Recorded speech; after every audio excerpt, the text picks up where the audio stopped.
Hello viewers, আসসালামু আলাইকুম। আরেকটি ভিডিওতে আপনাদের সবাইকে স্বাগত জানাচ্ছি।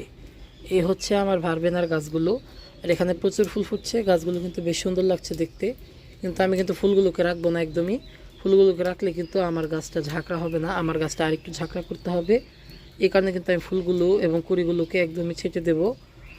আর গাছগুলো এরকম ভেজা দেখানোর কারণ হচ্ছে একটু আগে মাত্র গাছে পানি দিয়েছি, পানি এখনও ভালোভাবে টানেনি।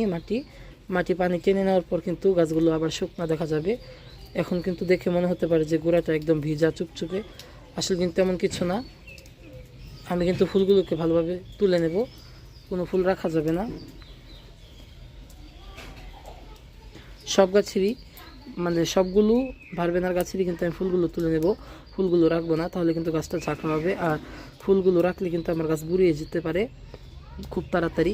এমনিতে আমার আগের গাছটা বুড়িয়ে গিয়েছে, সেগুলোর অবস্থা খুব একটা ভালো নয়, সেগুলো মরে যাবে খুব শীঘ্রই। সেগুলো থেকে কিভাবে বীজ সংগ্রহ করতে হয় সেটাও কিন্তু আমি পরবর্তী ভিডিওতে অবশ্যই দেখিয়ে দেব। আপাতত আমি এই গাছগুলোকে বীজ হওয়া থেকে রোধ করতে চাচ্ছি, তাই দেখুন এত এত ফুলগুলো সব তুলে ফেলছি। আপনারা কিন্তু আপনাদের ভারবেনা গাছের ফুলগুলো তুলে নেবেন। ধন্যবাদ সবাইকে, আসসালামু আলাইকুম।